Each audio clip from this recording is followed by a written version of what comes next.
శరణార్థులు బరాబర్ ముచ్చట్లకు స్వాగతం. నేను దేవిక. ముందుగాల తలకాయ వార్తలు చూసండి. ఆటంకా వార్తలకు పోదాం.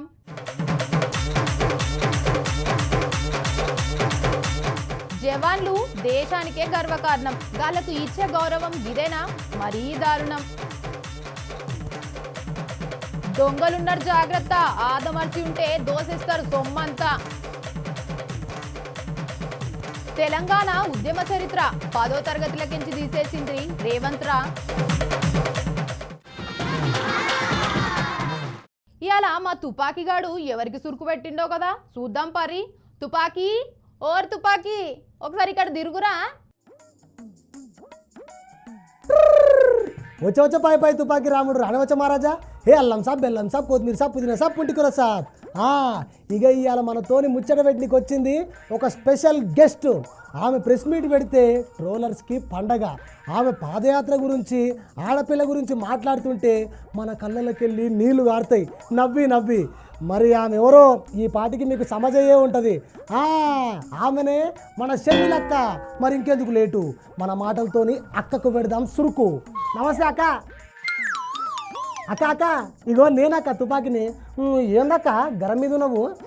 నేను చంద్రబాబు గారికి మద్దతు ఇస్తున్నాను అన్నట్టుగా మాట్లాడటం జరిగింది. అవునక్క, అన్నది ఉన్నదే కదా అవన్నది, దాంట్లో తప్పే ఉంది. రాజశేఖర రెడ్డి బిడ్డకు తెలుగుదేశం పార్టీకి మద్దతు ఇవ్వాల్సిన అవసరం లేదు రాదు. ఏందక్క మళ్ళోసారి చెప్పి అమ్ముచట? రాజశేఖర రెడ్డి బిడ్డకు తెలుగుదేశం పార్టీకి మద్దతు ఇవ్వాల్సిన అవసరం లేదు రాదు. ఊకోక 2024లా జగనాలు సార్ని ఓడిపోయానికే మీ అందరు కలిసి జతగట్టిరు కదా, మళ్ళా ఆ మద్దతు వలకని నేను అంటావు. అసలు మద్దతు ఎవరికి ఇస్తున్నారు? మీరు అనగా షర్మిల గారు చంద్రబాబు గారికి మద్దతు ఇస్తున్నారని వైసీపీ యొక్క ముచ్చట. ఈ సంవత్సరాలు మద్దతు జగన్మోహన్ రెడ్డి గారు బీజేపీ పార్టీకి ఇచ్చారు. ఏందక్క నువ్వు మాట్లాడేది? జగనాలు సారు మోడీ సారుకు మద్దతు ఇచ్చిండా? మరి అట్లయితే అక్క, మరి పోయిన ఎన్నికలల్లా చంద్రబాబు సారు పవనాలు సారుకు మోడీ సారు మద్దతు ఇచ్చిండు కదా, మరి అట్లయితే చెప్పు. నేను తెలుగుదేశం పార్టీకి మద్దతు ఇవ్వాల్సిన అవసరం నాకు లేదు. అగో మళ్ళీ అట్లనే మాట్లాడుతుంది. నువ్వు చెప్పిన మాటనే పదే పదే చెప్పకక్క. నాది అసలే డెలికేటెడ్ మైండ్, తెలుసు కదా నీకు. అవును, నేను బాధపడ్డ మాట నిజమే. అక్క నీకెందుకుంటుంది అక్క బాధ? నీకెందుకుంటుంది చెప్పు. మీ రాజకీయ నాయకులు మమ్మల్ని బాధ పెడతారు కానీ మీరెందుకు బాధపడతారు అక్క? మీరెందుకు బాధపడతారు చెప్పు. మరి మీరు వైసీపీ వారు నా సొంత వారు, నా కుటుంబం, నా రక్త సంబంధం. ఇగో అక్క, ఫర్ యువర్ కైండ్ ఇన్ఫర్మేషన్, నాకు ఒక ముచ్చట అయితే అసలే అర్థమైతలేదు. నువ్వు వాళ్ళని తిట్టనికి వచ్చినవా లేదా పొగడానికి వచ్చినవా? అసలు రక్త సంబంధాల గురించి, అక్క చెల్లెల గురించి మీకేం తెలుసు? ఇక నీకు తెలిసినంత వాళ్ళకేం తెలుసు అక్క. కంటిన్యూ. రక్త సంబంధం అంటే అన్న కష్టాలలో ఉన్నాడు కాబట్టి మాట అడగంగానే పాదయాత్రకు బయలుదేరడం. నా బిడ్డలు కాదనుకున్నా, నా భర్తను కాదనుకున్నా, ఒక్కటి కూడా ప్రతిఫలం ఆశించకుండా 3000 ఎన్నో కిలోమీటర్లు పాదయాత్ర చేసిన దాన్ని నేను మండుటి ఎండలో. అక్క మరి ఏ పదవి ఆశించినప్పుడు మరి ఆ పార్టీలకు వెళ్ళి బయటికి ఎందుకు వచ్చినావు అని ఆ బులుగు పార్టీ లీడర్లు అడుగుతున్నారు. మరి దానికి ఏం జవాబు చెప్తావు? మహిళలను గౌరవించడం నేర్చుకో. ఇప్పటికైనా రాజశేఖర రెడ్డి బిడ్డ మద్దతు ఇస్తున్నది తెలుగుదేశం పార్టీకి కాదు, నేను మద్దతు ఇస్తున్నది ఆంధ్ర రాష్ట్ర రాజధాని. అక్క అరిగిన గ్రామఫోన్ రికార్డ్ లాగా చెప్పిందే చెప్పుకుంటా నా చెవులకు తూట్లు పెట్టినావు పో. అక్క నీకు దండం పెడతా. ఇక నువ్వు పోయిరా అమ్మ, నీకు దండం పెడతా. పోయిరా తల్లి. చూసిరు కదా అనుల్లా షర్మిలక్క మాటలు. రేపు ఇంకో పర్సనాలిటీతోని మళ్ళా కలుద్దాం. తెలుసుగా నా పేరు తుపాకీ, నేను ఈయనెవ్వరికి. మన ఆర్మీ జవాన్ అన్నలు మన దేశాన్ని ఎంత మంచిగా చూసుకుంటుర్రులా. మనం గీడ ఇంత మంచిగా నిమ్మలంగా బతుకుతున్నామంటే దానికి మూల కారకులు మన జవాన్లే. గసొంటి జవాన్లకు మనం ఎంత రెస్పెక్ట్ ఇవ్వాలి. మొన్ననే పహల్గాం ఉగ్రదాడిలా కొంతమంది ప్రాణాలు కూడా ఇడిసిర్రు. గసొంటి జవాన్లకు ఘోర అవమానం జరిగిందుల్లా. ఇంకో నెల రోజుల్లో స్టార్ట్ అయ్యే అమర్నాథ్ యాత్ర మంచిగా జరగాలని భారత్ భద్రతా బలగాలు ఆపరేషన్ శివ షురు చేసినాయి. కానీ గాళ్ళు ఎక్కిపోనికే పంపిన రైళ్లు గలీజ్గా పోయింది. ఎట్లుందో చూడుర్రి.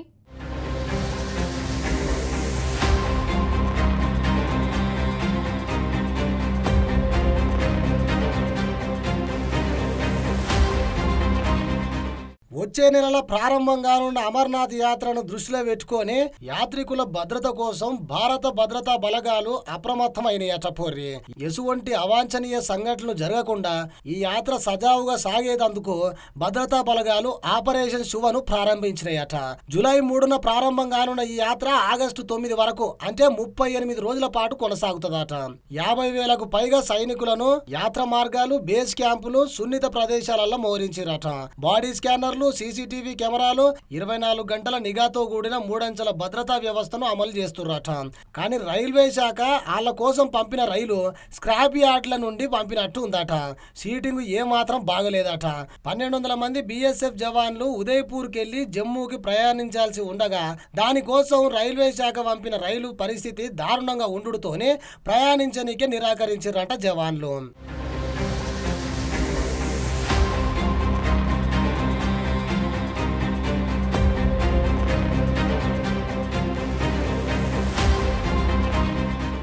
ఇక కొత్త రైలును ఏర్పాటు చేసి ఆ ఏర్పాట్లకు బాధ్యత వహించిన 4 అధికారులను సస్పెండ్ చేసిందట రైల్వే శాఖ. ट्रेन की रेक कल ही रिप्लेस कर दी गई थी और जो 4 अधिकारी इसके लिए जिम्मेदार थे उनको सस्पेंड भी कर दिया गया.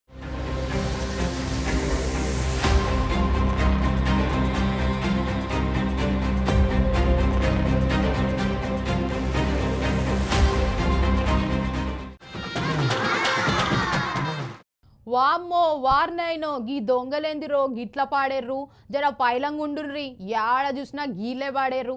ఏమన్నా పని బాట చేసుకొని బతకొచ్చు కదా. మనం కూడా రోడ్ల మీద పోయేటప్పుడు పైసలు పైలంగా పట్టుకొని పోవాలి, లేకపోతే సంకలో పెట్టుకున్న పైసల మీద కన్నేసి పుడుక్కున తీసుకుపోయిపోతుర్రు. గిట్లా చూడుర్రి.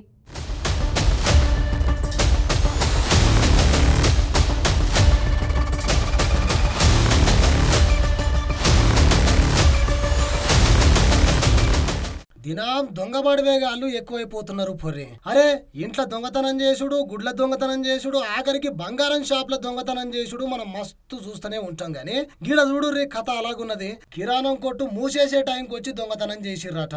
అగో ఎట్లా ఏంది అని ఈ పోరాడు చెప్తాడు. ఇనుర్రి. చెప్తా అమ్మి ఏంది కథ. షాప్ క్లోజ్ చేస్తున్నప్పుడు ఒక ఆయన వచ్చి సేటు గన్ చూపెట్టి బ్యాగ్ డబ్బులు పట్టుకోగా నేను ఇక్కడ పట్టుకుంటే ఎవరు రాలే అరిస్తే నేను పట్టుకుని ఆ గన్ ఇవ్వడంగానే వదిలేసిన భయపడి. వాళ్ళు వెళ్ళి బండి ఎక్కి పారిపోయారు. యాక్టివా మీద ఉంది, ఖర్చు ఉండే, ఫేస్ కి హెల్మెట్ ఉండే. ఆ ఫేసులు ఏం కనవాలి, ముఖాలు కట్టుకున్నారు. ఇన్నరా కిరాణా కొట్టు మూసేసే టైం అంటే రాత్రి 10:30 కొట్టంగా 2 దొంగ బడివేగాళ్ళు బైక్ మీద వచ్చి గన్ను చూపించి 1 కాదు 2 కాదు 5 లక్షలు తీసుకొని ఉడాయించిర్రట. మళ్ళా గలీజ్ గాళ్ళు ముఖానికి బట్ట కట్టుకొని వచ్చిర్రట గుర్తు పట్టకుండా ఉండనీకే. ఇప్పుడు ఆ షాప్ ఓనర్ మాట్లాడతాడంట. ఇనుర్రి. ఒక అతను గన్ను తీసుకొని అక్కడ నుంచి గన్ను తీసుకొని ఇట్లా పెట్టారు. పేలింది ఒకసారి. పేలంగానే భయం పడి నా చేనున్న బ్యాగులో లాక్కపోయాడు. లాక్కపోయిన తర్వాత అతను వచ్చి ఫైట్ చేసినాడు కానీ పారిపోయాడు. గన్ను పెట్టగానే అతను కూడా పారిపోయాడు. 2 10:30 ప్రాంతం యాక్టివ్ బ్లాక్ కలర్ సుమారు పైన. ఆ 2 మాటలు అన్నారు కానీ నాకు అర్థం కాలేదు. తెలియదు. టోపీ పెట్టుకున్నాడు, మాస్క్ అది టోపీ అని, హెల్మెట్ పెట్టుకున్నాడు, మాస్క్. బండి నంబరు కెమెరాలు ఫ్రంట్ లేదు, బ్యాక్ కనిపించారు. అది నైట్ వెళ్తారు. ఇన్నరా అనుల్లా గదన్నట్టు ముచ్చట. ఇక ఇది ఏడ జరిగింది ఏంది కథ అంటే కుత్బుల్లాపూర్ కొంపల్లి కమాన్ కాడ అయిందట. ఓ జనాలు, ఆ దొంగ బడివేగాళ్ళ కాడ నిజంగా తుపాకీ ఎందుకుంటది చెప్పుర్రి. బొమ్మ తుపాకీతోని మిమ్మల్ని ఆట ఆడించిండు కావచ్చు. ఆ పిల్లగాడు అరుస్తుంటే కూడా మీరు ఎవ్వరికి దగ్గరికి పోకపోయేసరికి వాళ్ళకి ఇంకింత తేలికైంది దొంగతనం చేసేటందుకు. ఇక పోలీసు వాళ్ళు కేసు అయితే నమోదు చేసి వాళ్ళ లగ్గం నాగవల్లి చేద్దామని దేవులాడుతున్నారట పోరి. జర పైలంగుండురి ఓ జనాలు.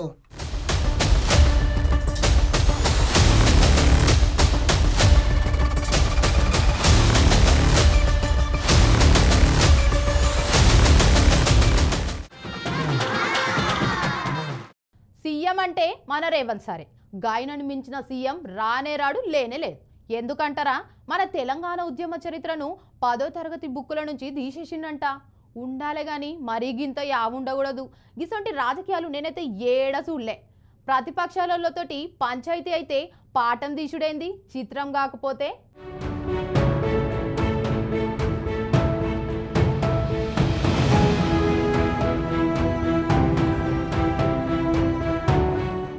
నన్ను నిలువున కోసిన రూపాయి రాదు, రాష్ట్రం దివాలా తీసింది అనుకుంటా ట్రోలర్స్ కు మంచి ఆహారం ఇచ్చిండు తెలంగాణ రాష్ట్ర ముఖ్యమంత్రి రేవంత్ సారు. మరి సారు తెలిసి మాట్లాడతాడో తెలియక మాట్లాడతాడో తెలియదు గాని ఈ మధ్య ఏమైనా ప్రెస్ మీట్ సభ పెట్టిండంటే సాలు పెంట అవుతున్నాడు పోరి. ప్రజలకు హామీలు ఇచ్చే పనులు ఇడిచిపెట్టి ఆ ప్రతిపక్షాలను పొట్టు తిట్టుడు పనులు ఉన్నాడు సారు. ఇవన్నీ ఎందుకు చెప్తున్నా అంటే ఇంకో ఘనకార్యం వెలగబెట్టిండు సారు. తెలంగాణ ఉద్యమ చరిత్రను 10వ తరగతి పాఠ్య పుస్తకంకెళ్లి తొలగించిందట సారు. ఈ ముచ్చట తెలిసిన తెలంగాణ ప్రజలు ఈ రేవంత్ రెడ్డి ఎప్పుడు తెలంగాణకు వ్యతిరేకమేనా అని అంటున్నారు పోర్రి. తెలంగాణ ఉద్యమ చరిత్రను కనుమరుగు చేసే కుట్ర ఎందుకు చేస్తున్నాడు ఈ మనిషి? 60 ఏళ్ల తెలంగాణ రాష్ట్రానికి జరిగిన అన్యాయాలు, అవమానాలు, అణిచివేతల గురించి భావి తరానికి తెలియజేసేందుకు విద్యార్థుల పాఠ్య పుస్తకాలలో ఉన్న సిలబస్ ను తీసేసిందట ఈ రేవంత్ సర్కారు.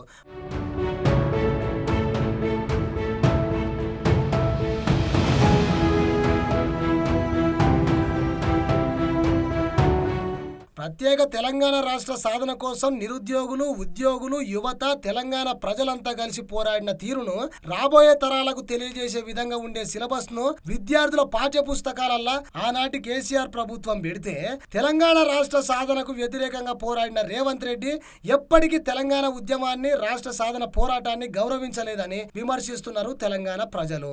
ఇప్పటికే చాలా మంది అనుకుంటున్నారు ఉతగనన్న గెలిపించిన ఈ రేవంత్ సార్నని. మరి ఇంకెన్ని చేస్తాడో రాంగ చూడాలి మరి.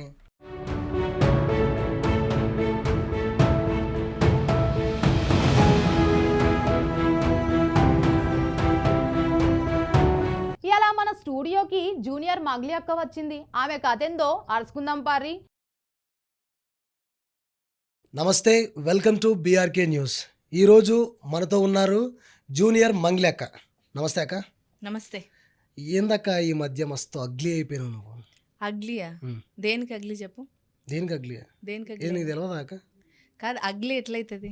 ఇప్పుడు నా పుట్టినరోజు అని ఇప్పుడు అందరూ మంచిగా రిసార్ట్లు చేసుకుంటున్నారు. మా అమ్మ నాయనల కోరిక నేను మేరకు ఒక విషయం చెప్పనాక, చెప్పు. నీ పుట్టినరోజు పెద్ద వేస్ట్ రోజు అయిపోయింది నిజంగా. అట్లా కావాలని నేను మాత్రం అనుకున్నానా? అయ్యింది. నేను అదే చెప్తున్నా, ఇందులో నా తప్పు లేదు, నా ప్రమేయం లేదు. నీ ప్రమేయం ఏం లేదు. మా అమ్మ నాయన కోరికల మేరకు ఇప్పుడు అందరు పోయి రిసార్ట్ చేసుకుంటున్నారు, ఫ్యామిలీ ఫ్రెండ్స్ అందరు పోయి. సేమ్ అట్లనే పోయినా, చేసుకున్నా. మరి నాకు తెలియదు ఫ్యామిలీ చేసుకునే ఫంక్షన్స్ కి కూడా పర్మిషన్లు తీసుకోవాలనే సంగతి నాకు తెలియదు. నీకు అక్క ఇప్పుడు పార్టీ వాళ్ళకి వాళ్ళకి వీళ్ళకి పెడితే తీసుకోవాలని తెలుసు కానీ ఇప్పుడు నీ పర్సనల్ ఫ్యామిలీ ఫ్రెండ్స్ కూడా పర్మిషన్ తీసుకోవాలని నాకు తెలియదు. సరే అక్క, నువ్వు ఎట్లా మాట్లాడనీకి వచ్చినావు, నువ్వు ఎట్లా నీ తప్పు ఉంది కాబట్టి నువ్వు ఆ తప్పు, నా తప్పు లేదు. అదే నేను చెప్పినా అక్క. నేను చెప్పినాక ఇప్పుడు నేను అడిగిన దానికి నువ్వు చెప్పాలి కదా. నీ అంతా నువ్వు మాట్లాడనీకనే వస్తాయి ఎందుకక్క? సరే చెప్పు. ఇప్పుడు నేనేందంటే నువ్వు అమ్మ నాన్న కోరిక మేరకు పార్టీ చేసుకున్నావు, నీ బర్త్డే పార్టీ. సరే చేసుకో, దాంట్లో నేను తప్పట్లేను. మీ అమ్మ నాన్న కోరిక మేరకు నువ్వు తీసుకొచ్చి రిసార్ట్లో చేసుకున్నావు పార్టీ. ఓకే, అది బాగానే ఉంది. ఓకే, రిసార్ట్లో చేసుకున్నావు. ఏది మందు చిందుతోని ఓకే, అది వదిలిపెట్టు.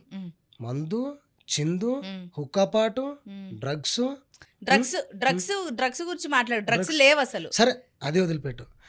అంటే మందు తీసుకొని మీ అమ్మాయి ముంగటనే ఎగురుకుంటా, మీరు తాగుకుంటా మీరు ఎగురుతుంటారు. మందు పెట్టినంటే నేను మాత్రం తాగుతాను కాదు. ఇప్పుడు నేను ఎక్కడి నుంచి వచ్చినో నీకు తెలుసు. ఇప్పుడు మా ఫ్యామిలీ అందరూ ఉంటారు. ఇప్పుడు అందులో పెద్దోళ్ళు ఉంటారు, వాళ్ళకు మందు అలవాటు ఉంటది. మందు పెట్టించినాం అంతే, అది తప్ప. సరే, ఇప్పుడు లిక్కర్ పెట్టిరు, హుక్కా పెట్టిరు, ఓకే. మరి ఆ డ్రగ్ తీసుకొని ఒక ఆయన వచ్చిండు, డ్రగ్స్ తీసుకొని ఒక ఆయన వచ్చిండు.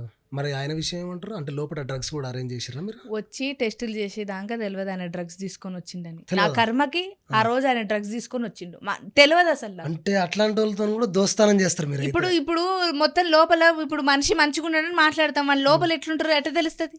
ఏమో అక్క, మీకు కూడా అలవాటు ఉందేమో అని. అంటే ఆ అలవాటు కాదు, ఏం మంద అలవాటు గిట్ల ఉంటాయి కదా. చూడన్నా, నువ్వు ఇట్లా మాట్లాడద్దన్నా, నువ్వు ఏమీ తెలియకుండా ఇట్లా నువ్వు డ్రగ్స్ తీసుకుంటా అవి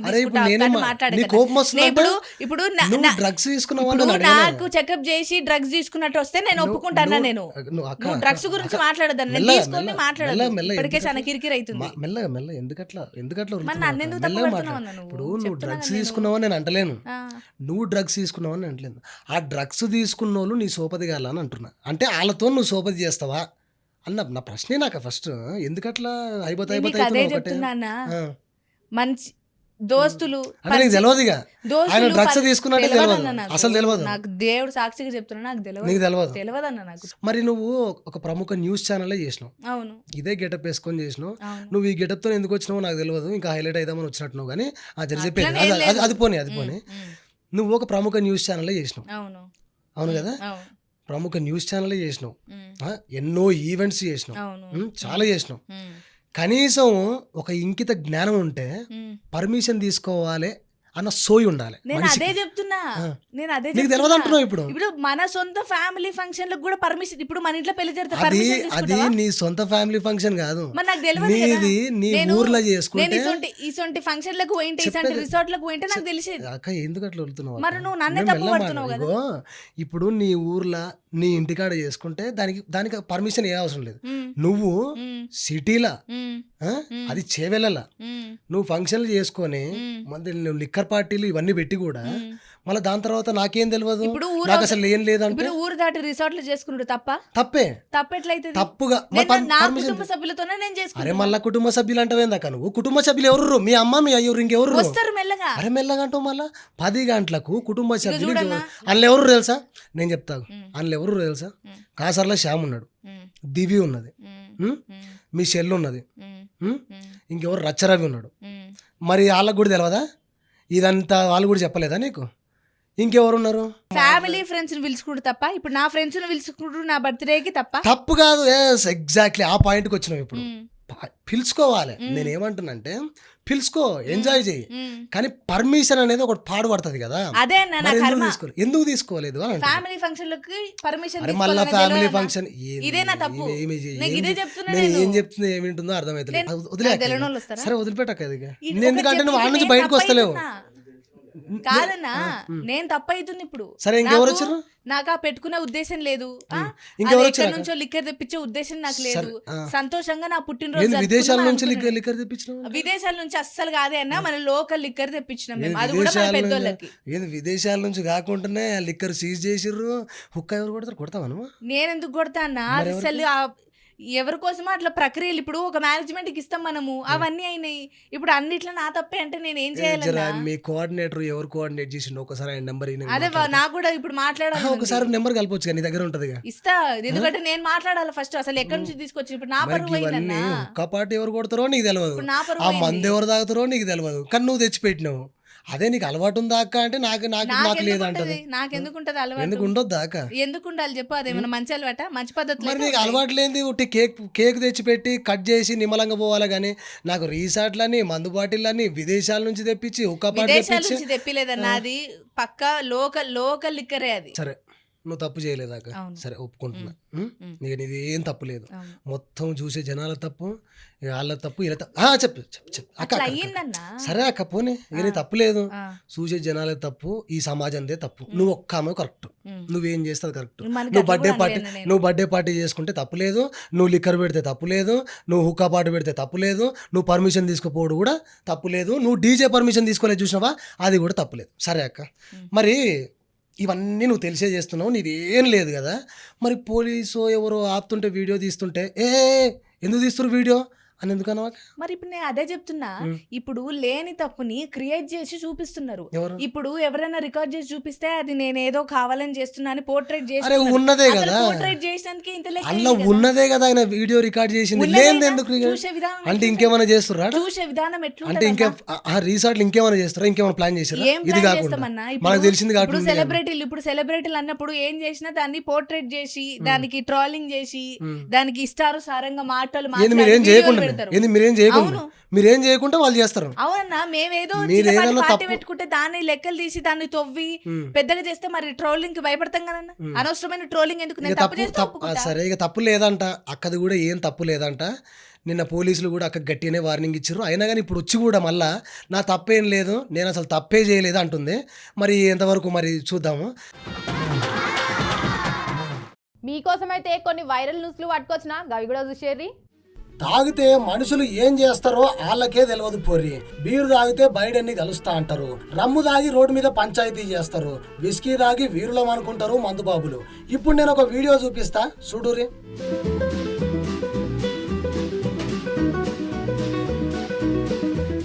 ఊరి ఈయన పాడుగాను నువ్వు మనిషివేనా రా వారే? అగో మెడల పామును వేసుకొని రోడ్ల మీద తిరుగుతుండు.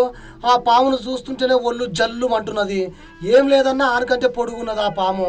మరి ఆ పాము సప్పుడు చేస్తలేదు, ఉన్నదా చచ్చిపోయిందా? పామును ముద్దాడుతున్నాడు, మెడలు వేసుకుంటున్నాడు. అదే పామును మెడలు వేసుకొని మందు కొని బిర్రుగా మందు తాగుతున్నాడు, దానికి దాపిస్తున్నాడు. అదే అంటారు కదా అనుల్లా, తాగితే కొండనైనా చిటికనేలతో లేపుతా అండి. అగో గట్లున్నది కథ. అరే అరే పోలీసు వాళ్ళు కూడా ఆయన దగ్గరికి పోనీకే భయపడుతుర్రంటే చూడురి ఈ చంద్రం పాడుగాను. మరి పాము అంటే పోలీసు వాళ్ళకే కాదు, ఎవరికైనా బుగులే అవుతుంది అనుకోరి.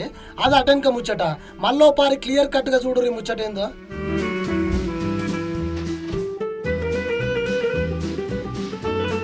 ఇక ఇది ఏడ జరిగిందంటే తమిళనాడు ధర్మపురిలో అయ్యింది. మందు బాటిల్ తీసుకొని ఆ పాముకు దాపిచ్చి దాన్ని ముద్దాడుతున్నాడు. ఇక రోడ్డు మధ్యలకు పోయి బండ్లను ఆపుకుంటా రచ్చ రచ్చ చేసిండు పోరి. ఇక ఈయనతో పాటు ఆ పాముకు కూడా మత్తెక్కినట్లున్నది. అందుకే అది కూడా ఉలుకు పలుకు లేకుండా సోయి తప్పినట్టు ఆనుతోనున్నది.